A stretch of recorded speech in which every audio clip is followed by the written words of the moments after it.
നമസ്കാരം. മലയാളി വാർത്ത ഇൻസൈഡിലേക്ക് സ്വാഗതം ശ്രീ മോഹൻ മഹേഷ്.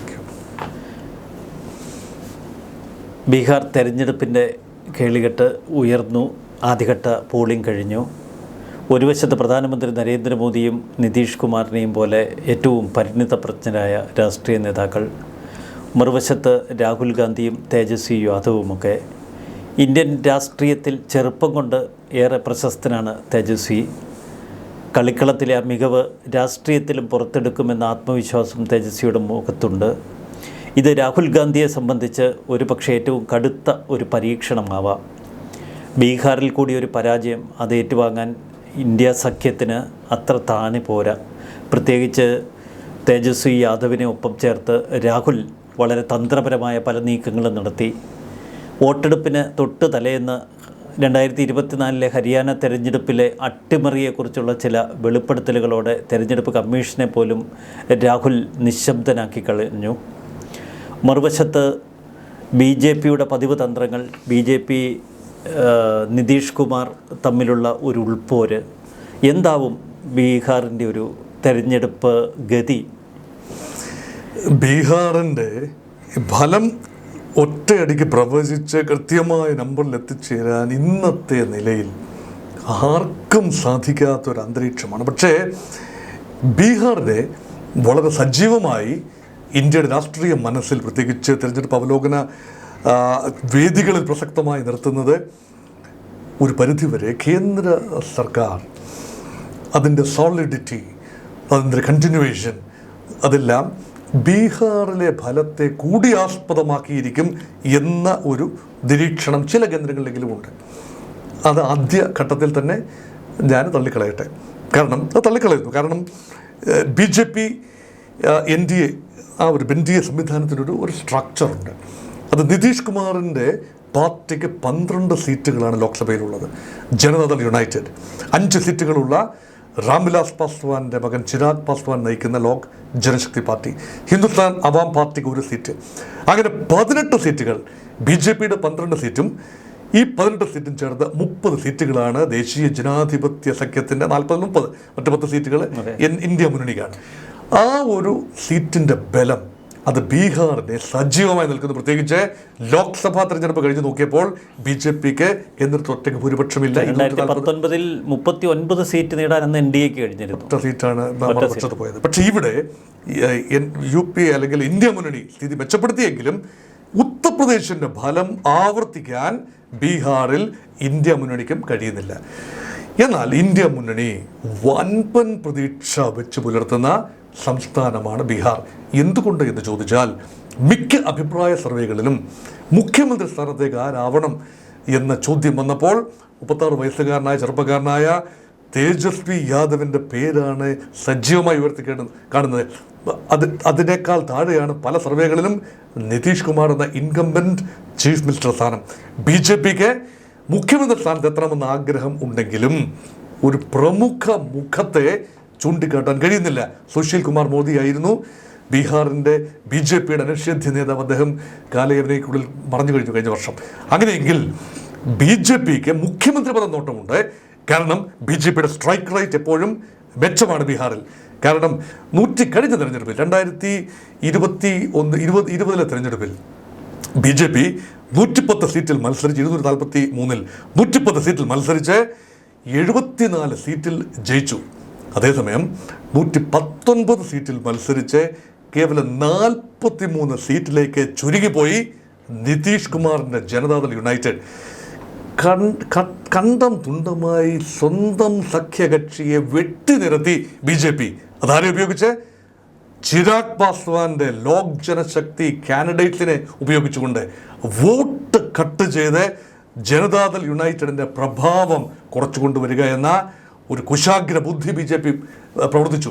ഇത് നിതീഷ് കുമാറിൻ്റെ സ്വകാര്യമായ പരിഭവമാണ്. അതുകൊണ്ടാണ് അദ്ദേഹം തരം കിട്ടിയപ്പോൾ മാറി ഇന്ത്യ മുന്നണി രൂപീകരിക്കാൻ BJPയിൽ നിന്ന് മാറി അതിൻ്റെ തലതൊട്ടപ്പനായി മാറിയത്. അതുകൊണ്ട് അതിപ്പോഴും പ്രബലമാണ്. കാരണം ഇപ്പോൾ ഒരേ സീറ്റിൽ 101 സീറ്റിൽ വീതം മത്സരിക്കുന്നു 2 പാർട്ടികളും, BJP ആൻഡ് JDU. അവിടെയും സ്ട്രൈക്ക് റേറ്റ് നോക്കുമ്പോൾ BJPക്ക് ഒരുപക്ഷെ JDUവിനേക്കാൾ ഏറെ സീറ്റുകൾ കൂടുതൽ ലഭിച്ചേക്കാം. അങ്ങനെയെങ്കിൽ മുഖ്യമന്ത്രി സ്ഥാനത്തേക്ക് ഏറ്റവും കൂടുതൽ സീറ്റുകൾ കിട്ടിയ കക്ഷി അവകാശവാദം ഉന്നയിച്ചു കൂടായികയില്ല. അതുകൊണ്ട് എത്രത്തോളം കൺസോളിഡേറ്റഡ് ആണ് NDA, ഇതാണ് UPA അല്ലെങ്കിൽ ഇന്ത്യ മുന്നണിയെ പ്രചോദിപ്പിക്കുന്ന കാര്യം. കുറച്ചുകൂടെ കാര്യങ്ങൾ ഭേദമാണ് ഇന്ത്യ മുന്നണിയിൽ എന്ന പ്രതീതി ആദ്യം ഉണ്ടായി. അത് അവസാന ഘട്ടത്തിൽ അവിടെയും കല്ലുകടിയായി. കാരണം ആദ്യം തേജസ്വി യാദവും രാഹുൽ ഗാന്ധിയും ചേർന്ന് വോട്ട് അധികാർ യാത്ര, ഇവിടെ എല്ലാം പിഴച്ചിരിക്കുന്നു, സംവിധാനം പാളിപ്പോയിരിക്കുന്നു, വോട്ട് കൊള്ള നടക്കുന്നു, ഇതെല്ലാം പറഞ്ഞുകൊണ്ട് നടത്തി. പിന്നെ തേജസ്വിയെ ഒരു കാമാനക്ഷരം വോട്ട് അധികാർ യാത്ര കഴിഞ്ഞ് വോട്ട് ചോരിയെക്കുറിച്ച് ഒന്നും മിണ്ടുന്നില്ല. പെട്ടെന്ന് ഇത് അവസാന ഘട്ടം രാഹുൽ ഗാന്ധി തെരഞ്ഞെടുപ്പിന്റെ ഒന്നാം ഘട്ടത്തിൽ 121 മണ്ഡലങ്ങൾ പോളിംഗ് ബൂത്തിലേക്ക് പോകുന്നതിന്റെ തലേ ദിവസം നാടകീയമായ പ്രഖ്യാപനം വരികയാണ്. ഒരു സംസ്ഥാനം മുഴുവൻ ഭാരതീയ ജനതാ പാർട്ടി ഇലക്ഷൻ കമ്മീഷനോടൊപ്പം ചേർന്ന് നിന്നുകൊണ്ട് കട്ടുകൊണ്ടുപോയി എന്ന് ചില കണക്കുകളുടെ സഹായത്തിൽ സ്ഥാപിക്കാൻ നോക്കുകയാണ്. ബീഹാർ വോട്ടർമാരെ അത് ബാധിക്കുമെന്നാണ് കോൺഗ്രസിൻ്റെയും RJDയും കണക്കുകൂട്ടൽ. ഈ രണ്ട് ഭാഗത്തും കണക്ക് കൂട്ടലുകൾ തകൃതിയായി നടക്കുമ്പോൾ രണ്ട് പാർട്ടികൾ മാറി നിന്ന് കളം പിടിക്കാൻ അല്ലെങ്കിൽ കുളം കലക്കാൻ ശ്രമിക്കുന്നു. അതൊന്ന് ജൻ സ്വരാജ് പാർട്ടി, പ്രശാന്ത് കിഷോറിൻ്റെ പാർട്ടി. എല്ലാ സീറ്റിലേക്കും സ്ഥാനാർത്ഥികളെ മത്സരിക്കുന്നു. അവസാനം കുറച്ച് സീറ്റുകളിലേക്ക് മത്സരത്തേക്ക് പിന്മാറി. പക്ഷേ അധികാരം പിടിക്കാനാണ് എന്നൊരു പ്രതീതി അദ്ദേഹത്തിനുമുണ്ട്. 23% വരെ ചില സർവേകളിൽ മുഖ്യമന്ത്രി സ്ഥാനത്തേക്ക് പ്രശാന്ത് കിഷോറിന് പിൻബലം പറയുന്നു. പക്ഷേ അദ്ദേഹത്തിൻ്റെ പാർട്ടിക്ക് ശരാശരി സർവേകളിൽ പിൻബലം പറയുന്ന 9%. അതൊരു സ്ഥാനാർത്ഥി വിജയിപ്പിച്ചെടുക്കാൻ തക്ക നമ്പറൊന്നുമല്ല 9%. പക്ഷേ ആര് വിജയിക്കണം? BJP സ്ഥാനാർത്ഥി വിജയിക്കണോ അല്ലെങ്കിൽ NDA സ്ഥാനാർത്ഥി വിജയിക്കണോ, മഹാഗഠബന്ധൻ എന്ന ഇന്ത്യ മുന്നണി സ്ഥാനാർത്ഥികൾ ജയിക്കണോ എന്ന് തീരുമാനിക്കാനുള്ള ഒരുപക്ഷെ യോഗം ജൻ സ്വരാജിനായിരിക്കും. അതുപോലെ തന്നെ ഇന്ത്യ മുന്നണിയുടെ വോട്ട് കട്ടറായി അസദുദ്ദീൻ ഒവൈസിയുടെ MIM ഹൈദരാബാദിൽ കിടക്കുന്ന പാർട്ടിയാണ്, ബീഹാറിൽ മത്സരിക്കുന്നു. അപ്പം അങ്ങോട്ടും ഇങ്ങോട്ടും തലങ്ങും വിലങ്ങും വോട്ട് കട്ട് ചെയ്ത് മാറ്റിക്കഴിയുമ്പോൾ എങ്ങനെയാവും ഫലം? ഇത് പ്രവചനാതീതമായി നിൽക്കുന്നത് അതുകൊണ്ടാണ്.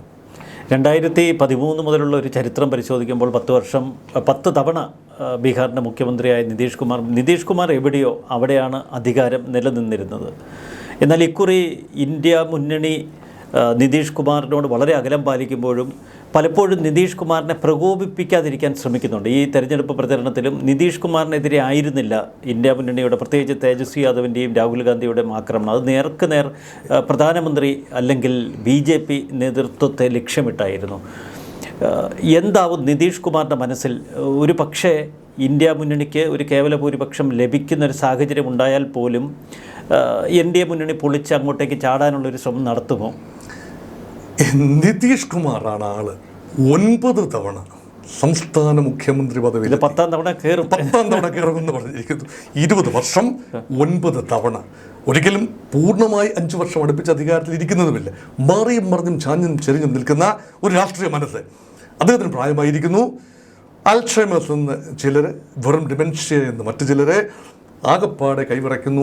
ആകെ ഒരു നിതീഷ് കുമാർ പഴയ പ്രതാപകാലത്തിൻ്റെ നിഴൽ മാത്രമാണ്, ശരീരം കൊണ്ടും മനസ്സുകൊണ്ടും. അടുത്ത് പത്രപ്രവർത്തകർക്ക് പോലും അടുത്ത് പോകാൻ പറ്റുന്നില്ല. ഒരു കോട്ടറി, ഈ ഒരു ഇന്നർ സർക്കിൾ അദ്ദേഹത്തെ വലയം ചെയ്ത് നിൽക്കുകയാണ്. വല്ല അബദ്ധവും കയറി പറഞ്ഞാൽ അത് കുഴപ്പമാകും. അദ്ദേഹത്തിൻ്റെ ഓർമ്മശക്തി പോലും ലേശം കുറവാണ്. അപ്പോൾ നിതീഷ് കുമാറിനെ ഷീൽഡ് ചെയ്ത് പിടിക്കുകയാണ് സ്വന്തം പാർട്ടി. ഒരു കാര്യം കൂടെ ചേർത്ത് പറയണം, who is number 2 in JDU? വലിയ ചോദ്യമാണ്. നിതീഷിന് ശേഷം മറ്റൊരാളെ വളർത്തി വെച്ചിട്ട് കഴുകൻ കണ്ണുകളുമായി 2 പാർട്ടികൾ നിൽപ്പുണ്ട്. ഒന്ന് തേജസ്വി യാദവും RJDയും. യാദവ് ഇതര OBCകളുടെ നിലവിലെ തമ്പുരാനാണ് നിതീഷ് കുമാർ. നമുക്കറിയാം 30% വോട്ടാണ് യാദവർക്കും മുസ്ലിങ്ങൾക്കും ചേർന്ന് ബീഹാറിലുള്ള റഫ്ലി. അതിൽ മഹാഭൂരിപക്ഷവും ഇന്ത്യ മുന്നണിക്ക് തന്നെ ചരിത്രപരമായി ലഭിച്ചിരുന്നു, ഇപ്പോഴും ലഭിക്കുമെന്ന് ഒക്കെ ഫിക്സ്ഡ് വോട്ട് ബാങ്കാണ്. മറുപക്ഷത്ത് യാദവ് ഇതര OBCകൾ യാദവ മേധാവിത്വത്തെ, പ്രത്യേകിച്ച് ലാലുവിൻ്റെ കാലത്തൊക്കെ ഉണ്ടായിരുന്ന ജംഗിൾ രാജിനെ വല്ലാതെ വെറുത്തിരുന്നു, ഭയപ്പെടുന്നു, ഇപ്പോഴും ഭയപ്പെടുന്നു. സ്ത്രീകൾ ഉൾപ്പെടെ അവരുടെ സ്വച്ഛന്തമായ ജീവിതത്തിനെ സാധ്യമാക്കിയത് നിതീഷ് കുമാറാണെന്ന് വിശ്വസിക്കുന്നു. ലാലു റാബ്രി കാലത്തെ ഒരു കാടൻ ഭരണം. അപ്പോൾ ഇതെല്ലാം മനസ്സിൽ നിൽക്കെ ഒരു നോൺ യാദവ് OBC കൺസോളിഡേറ്റഡ് ആണ്. കുർമികൾ, കൊയ്രികൾ, മഹാദളിതുകൾ, അത് OBC മഹാദളിതുകൾ, ദളിത് വിഭാഗക്കാർ, ഇവരെല്ലാം ഹിന്ദുസ്ഥാൻ അവാം പാർട്ടിയുണ്ട്. രാംവിലാസ് പാസ്വാന്റെ ലോക് ജനശക്തി പാർട്ടിയുണ്ട്, മറ്റൊരു ഉപേന്ദ്ര കുശ്വാഹയുടെ പാർട്ടിയുണ്ട് എന്ന് വേണ്ട ഒന്നാം തരം സോഷ്യൽ എഞ്ചിനീയറിംഗ്. ഇതിൻ്റെ എല്ലാം തലപ്പത്ത് BJP അല്ല. BJPക്ക് വോട്ട് കൊണ്ടുവരാൻ സാധിക്കും, BJPക്ക് പിൻബലമുണ്ട്, ഒരുപക്ഷെ JDUവിനേക്കാൾ കൂടുതൽ സ്ട്രെങ്ത് ഉണ്ട്. പക്ഷേ ലീഡർഷിപ്പിൽ എവിടെ? ബീഹാറിൽ ഇപ്പോഴും നരേന്ദ്രമോദിയും രാജ്നാഥ് സിംഗും അമിത്ഷായും ഒക്കെ തന്നെയാണ് ദേശീയ നേതാക്കൾ തന്നെയാണ് ബീഹാറിലെയും NDAയുടെ താരങ്ങൾ. അവിടെയാണ് നിതീഷ് ഫാക്ടർ. നിതീഷിനെ അല്ലാതെ മറ്റൊരാളിനെ മുഖ്യമന്ത്രി പദവിയിലേക്ക് ചൂണ്ടിക്കാട്ടാൻ ഇല്ലാതെ പോകുന്നു ദേശീയ. നിതീഷ് ഏതെങ്കിലും കാരണവശാൽ അനാരോഗ്യം കാരണം മാറി നിൽക്കേണ്ടി വന്നാൽ ഒരു JDU മുഖ്യമന്ത്രി ഉറപ്പായി ഉണ്ടാവില്ല. പിന്നുള്ളത് BJP ആണ്. BJPക്ക് ആ ലെവലിൽ ഒരു വൻപൻ നേതാവിനെ ബീഹാറിൽ ഉയർത്തിക്കാട്ടാനും ആവുന്നില്ല. അപ്പോൾ ആ ഒരു ഘട്ടത്തിൽ എന്താണ് സംഭവിക്കുക? നിതീഷ് കുമാറിൻ്റെ രാഷ്ട്രീയ ഭാവിയൊന്നുമില്ല, അദ്ദേഹത്തിൻ്റെ അവസാന തിരഞ്ഞെടുപ്പാണ്. ഇനി ഭാവി എന്താണ്? ഈ തിരഞ്ഞെടുപ്പും കൂടെ അങ്ങനെ ഒരു സഹതാപ തരംഗം, കുറച്ചെങ്കിൽ തരംഗമില്ലെങ്കിലും ഒരു സഹതാപ വോട്ട് നിതീഷ് കുമാറിന് കിട്ടിയെങ്കിൽ അദ്ദേഹത്തിൻ്റെ പാർട്ടിക്ക് നിലനിൽപ്പുണ്ട്. പക്ഷേ അദ്ദേഹത്തിൻ്റെ പാർട്ടിക്ക് ചെറിയ ദൗർബല്യമുണ്ടായാൽ ആ പാർട്ടിയിൽ നിന്നും വൻപൻ സ്രാവുകളാണ് പുറത്തു ചാടുന്നത്. അവർ BJPയിലേക്ക് അതിൽ മഹാഭൂരിപക്ഷം പോകും.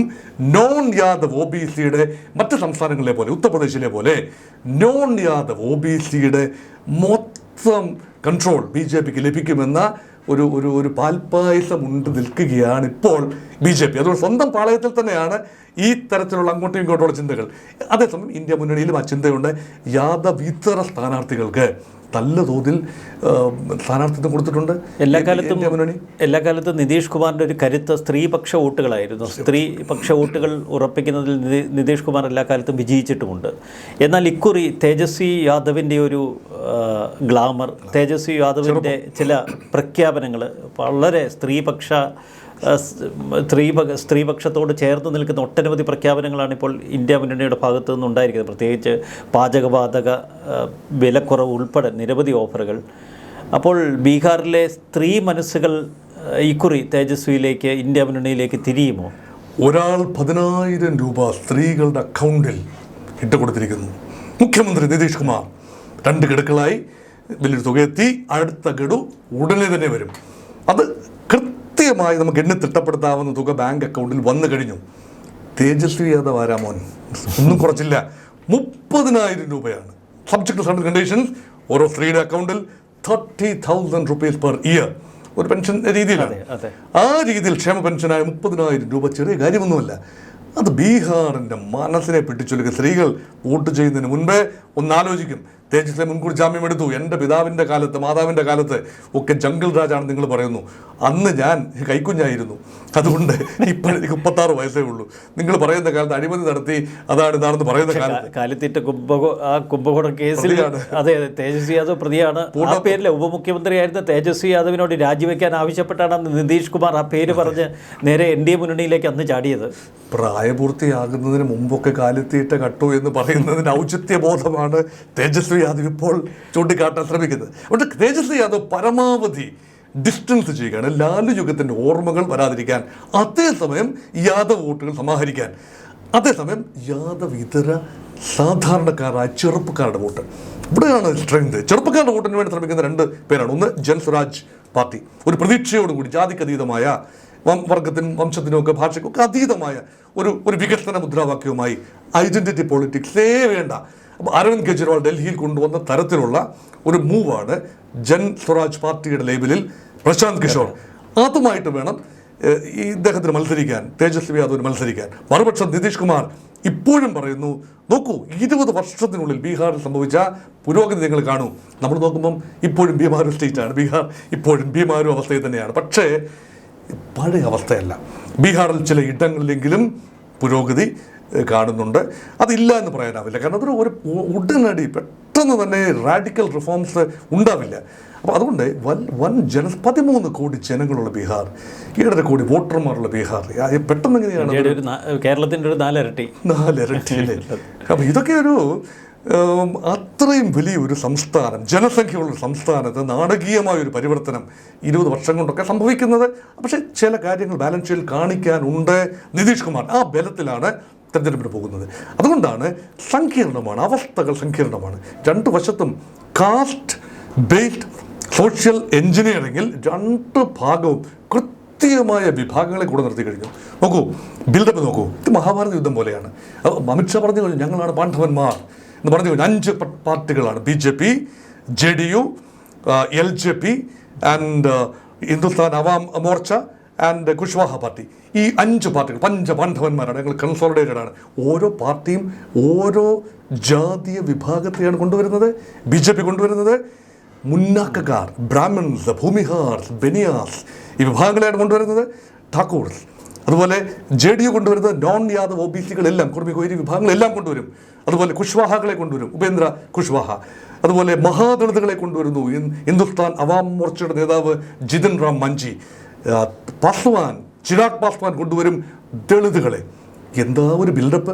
മറുപക്ഷത്ത് അതുപോലെ തന്നെയാണ് ഇവിടെ 2 പാർട്ടികൾ, മുസ്ലിം, യാദവ്, അത് മുഴുവൻ RJDയുടെ വോട്ട് ബാങ്ക് ആണെന്നാണ് പറയപ്പെടുന്നത്. പക്ഷേ കോൺഗ്രസും മുസ്ലിം വോട്ടിൽ അതുപോലെ തന്നെ മുസ്ലിം വോട്ടിലെ കോൺഗ്രസും ക്ലെയിം ഉന്നയിക്കുന്നു. അപ്പോൾ RJDയും കോൺഗ്രസും തമ്മിലും അവിടെ മത്സരമുണ്ട്.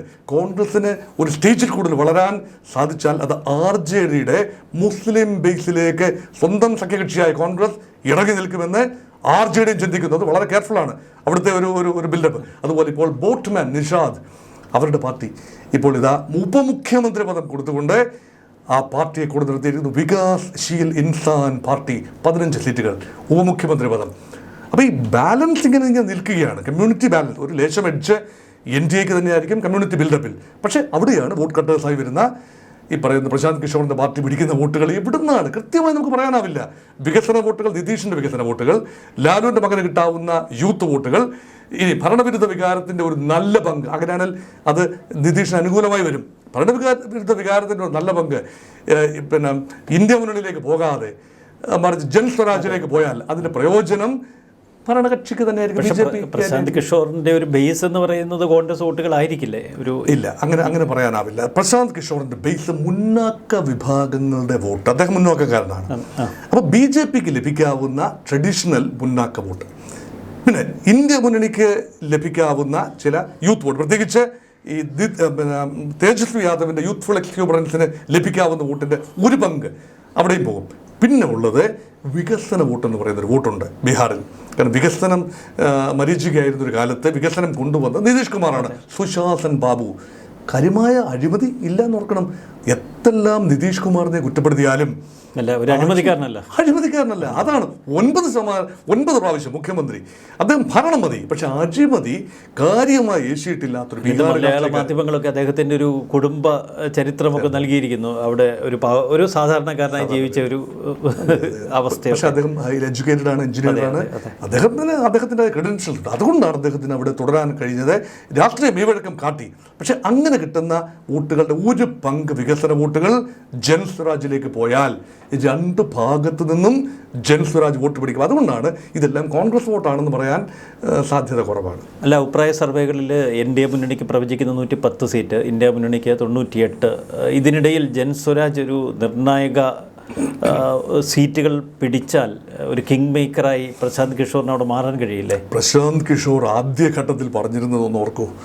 ഒന്നുകിൽ ഞങ്ങൾ 243 ഒരു 110 സീറ്റ് 120 സീറ്റ് പിടിക്കും, അതുകൊണ്ട് ഞാൻ തൃപ്തിപ്പെടില്ല, എനിക്ക് 150 സീറ്റാണ് വേണ്ടത് കൃത്യമായി. കാരണം കുറേ MLA അടിച്ചുകൊണ്ട് പോകും ആരെങ്കിലും.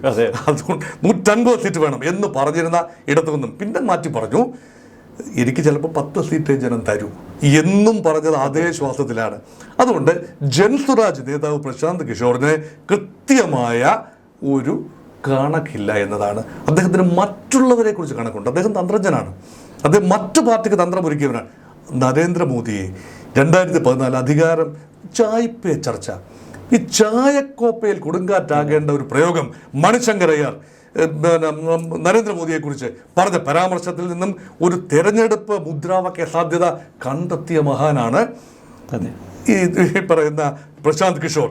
അദ്ദേഹം അവസരങ്ങളെ മുതലാക്കുകയാണ്. മറ്റുള്ളവരുടെ കാര്യങ്ങൾ പറഞ്ഞുകൊണ്ട് അദ്ദേഹം വലിയ മമതാ ബാനർജിയെ, അതുപോലെ ഇപ്പോൾ ഗാന്ധ്രയിലെ ജഗൻമോഹൻ റെഡ്ഡിയെ, തമിഴ്നാട്ടിലെ ജയലളിതയും ഈവൻ പിന്നെ സ്റ്റാലിനെ ഒക്കെ അധികാരത്തിലെത്തിക്കാൻ പല സമയത്തും മാറി മറിഞ്ഞും തന്ത്രങ്ങൾ ഉപദേശിച്ചാൽ സ്വന്തം പാർട്ടിക്ക് എത്ര സീറ്റ് കിട്ടും എന്ന് കൃത്യമായി ഒരു പ്രൊജക്ഷൻ പോലും ഇല്ലാതെ പോകുന്നു ജൻ സ്വരാജിന്. പക്ഷേ അദ്ദേഹത്തിൻ്റെ ആഗ്രഹം ഇതാണ്, ഒരു 25 സീറ്റ്. അതെ, അത് തന്നെ അത്യാഗ്രഹമാണ്. നിർണായക റോഡിലെത്തുക. അങ്ങനെയെങ്കിൽ ഹങ്ങാണ് 25 സീറ്റ് എങ്ങാനും.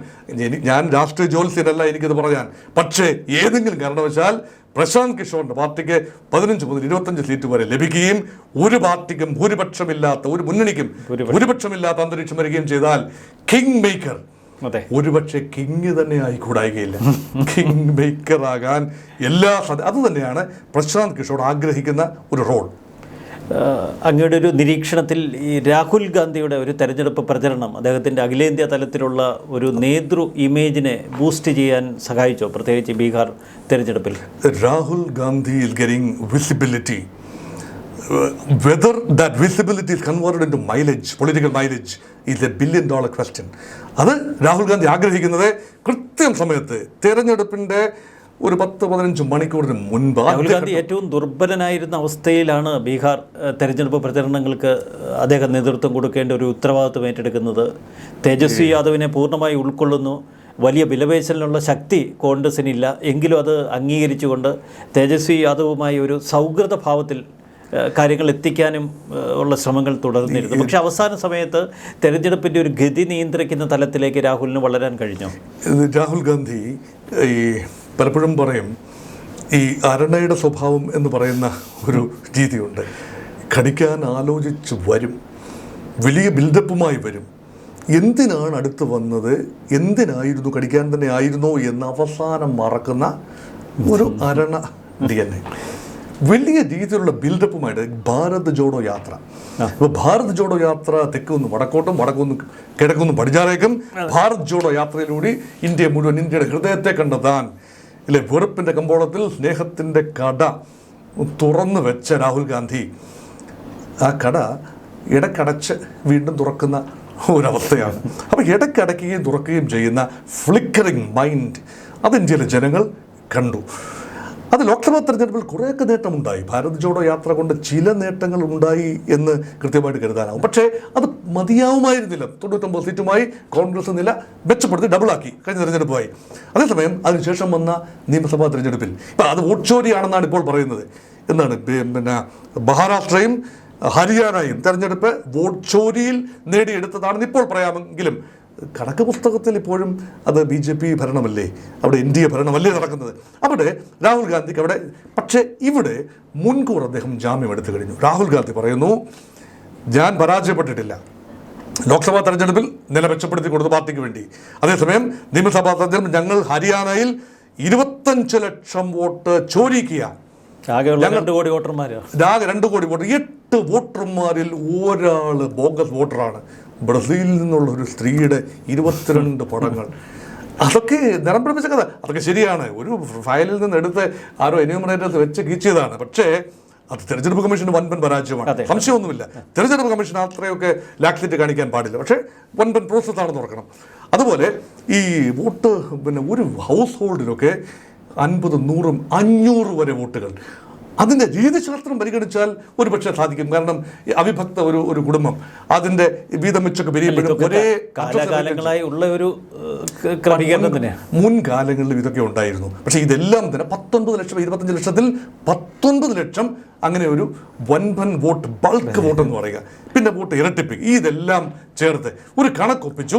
25,46,411 വോട്ടെന്നൊരു കണക്കൊപ്പിച്ചു. ഇത് ഒരു കണക്കാണ്, പക്ഷേ അതിൽ ചില കാര്യങ്ങളുണ്ട്, ചില സൂചനകളുണ്ട്. സെൻട്രലൈസ്ഡ് ആയിട്ടാണ് വോട്ട് ചോരി നടന്നിരിക്കുന്നത്. കേന്ദ്രീകൃതമായ ഒരു സംവിധാനത്തിലൂടെ ആണ് രാജ്യവ്യാപകമായി അല്ലെങ്കിൽ സംസ്ഥാന വ്യാപകമായി അത് നടന്നിട്ടുണ്ട് എന്നാണ് ആത്യന്തികമായി തെളിയുന്നതെങ്കിൽ അത് കേന്ദ്ര ഭരണകൂടത്തിനും വലിയ ദോഷമാണ്. തെരഞ്ഞെടുപ്പ് കമ്മീഷന്റെ, ഭരണഘടനാ സ്ഥാപനത്തിന്റെ വിശ്വാസത്തിൽ കളങ്കമാണ്. അപ്പോൾ അത്രയും ധൈര്യപൂർവ്വം ഇന്ത്യയുടെ പ്രതിപക്ഷ നേതാവ്, ലോക്സഭയിലെ പ്രതിപക്ഷ നേതാവ് ഒരു കാര്യം കൊണ്ടുവരുന്നു എന്ന് പറയുമ്പോൾ പലപ്പോഴും ഈ നിഷ്പക്ഷമായി നിൽക്കുന്ന പല ആളുകളും രാഹുൽ ഗാന്ധി ഇസ് ഗുഡ് എന്ന് ചിന്തിക്കുന്ന ആളുകളുണ്ട്. രാഹുൽ ഗാന്ധി പപ്പുവാണ്, അദ്ദേഹത്തിന് ഒന്നും അറിയില്ല എന്ന് കണ്ണുമടച്ച്. അപ്പോൾ പറയുന്ന കാര്യം ആരും ആയിക്കോട്ടെ, പറയുന്ന കാര്യത്തിന് ആർജവമുണ്ടോ, അത് തെളിയിക്കാവുന്നതാണോ, വേണ്ട രേഖകളുണ്ടോ? 10 രേഖകൾ കൊടുക്കുമ്പോൾ 1 or 2 തെറ്റായിരിക്കും, ഉറപ്പാണ്. പക്ഷെ മറ്റ് 8 രേഖകൾ ശരിയാണെങ്കിൽ പരിശോധിക്കേണ്ടതല്ലേ? അപ്പോൾ അങ്ങനെ ചിന്തിക്കുന്ന ഒരു വിഭാഗം ഇന്ത്യയിലുണ്ട്. അതുകൊണ്ടാണ് രാഹുൽ ഗാന്ധി ബീഹാറിനെ ഒരു ടെസ്റ്റ് ഡോസായി എടുത്തിരിക്കുന്നു. ഹരിയാന പാളിയതിൻ്റെ കാര്യം ബീഹാറിൽ വന്ന് പറയുകയാണ്. വോട്ട് അധികാർ യാത്രയിൽ കൂടിയാണ് അദ്ദേഹം പ്രചരണം തുടങ്ങിയത്. ആ പ്രചരണം മധ്യഭാഗത്തെത്തിയപ്പോൾ വോട്ടിനെ കുറിച്ച് ഒന്നും പറഞ്ഞില്ല. അവസാനം കുട്ടിക്കലാശ വേളയിൽ വീണ്ടും ഒരിക്കൽ കൂടി വോട്ട് ചോരി എടുത്തിട്ടിരിക്കുന്നു. ഇത് ബീഹാർ ജനത സാമാന്യം നല്ല ഭൂരിപക്ഷത്തിൽ അല്ലെങ്കിൽ ഒരു വേഫർത്തിങ് മാർജിനിലെങ്കിലും ഇന്ത്യ മുന്നണി മഹാഗഠബന്ധനെ അധികാരത്തിലെത്തിയാൽ രാഹുൽ ഗാന്ധിക്ക് നെഞ്ചു വരിച്ചതെന്ന് പറയാം. ഇതാ ജനം പ്രതികരിച്ചിരിക്കുന്നു. ജനം ഞാൻ പറഞ്ഞത് മനസ്സിലാക്കിയിരിക്കുന്നു. ഇത് സത്യസന്ധമായ വോട്ടിംഗ് ആണ്. തങ്ങൾ എല്ലാ പഴുതുകളും അടച്ചുകൊണ്ട് ശ്രദ്ധിച്ചു. ഇത് ജനാധിപത്യത്തിൻ്റെ മഹാവിജയം എന്ന് പറയാം. അതല്ല എങ്കിൽ ഒരുപക്ഷെ BJP പറയും അദ്ദേഹം മുൻകൂർ ജാമ്യം എടുത്തതാണ്, പരാജയപ്പെടുമെന്ന് കണ്ടുകൊണ്ട് മുൻകൂർ ജാമ്യം എടുത്തതാണ്, ഇവിടെ എല്ലാം കള്ളക്കളി എന്ന് പറയാൻ. ഇത് രണ്ടും വരാം. അപ്പോൾ എങ്ങനെയാണ് രാഹുൽ ഗാന്ധിയുടെ ഭാവി, ഒരു നേതാവെന്ന നിലയിൽ രാഹുൽ ഗാന്ധിയുടെ രാഷ്ട്രീയ ഭാവി കൂടി ഭാഗികമായിട്ടെങ്കിലും തീരുമാനിക്കപ്പെടുന്ന ഒരു തെരഞ്ഞെടുപ്പായി മാറിയിരിക്കുന്നു ബീഹാർ. സാധാരണ നിയമസഭാ തെരഞ്ഞെടുപ്പുകളിൽ പ്രധാനമന്ത്രി നരേന്ദ്രമോദി ഇത്രമാത്രം നേരിട്ട് ഇടപെടാറില്ല. പക്ഷേ ബീഹാർ തെരഞ്ഞെടുപ്പിൽ മുന്നിൽ നിന്ന് നയിച്ചു. ബീഹാർ തെരഞ്ഞെടുപ്പിൽ വലിയ ആത്മവിശ്വാസം പ്രധാനമന്ത്രി പ്രകടിപ്പിക്കുന്നു. എന്താണ് പ്രധാനമന്ത്രിക്ക് ഉള്ള ഒരു അമിത ആവേശം? അമിത ആവേശം ഒന്ന്, BJPക്ക് തലയെടുപ്പുള്ള സംസ്ഥാന നേതാക്കന്മാരില്ല.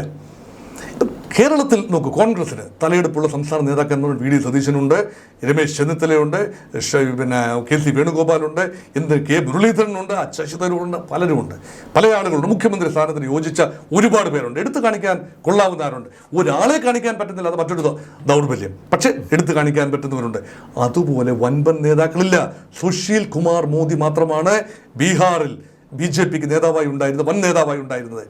മറ്റ് നേതാക്കളെല്ലാം ചെറിയ ജൂനിയർ നേതാക്കളാണ്, വൻ തോക്കുകളില്ല.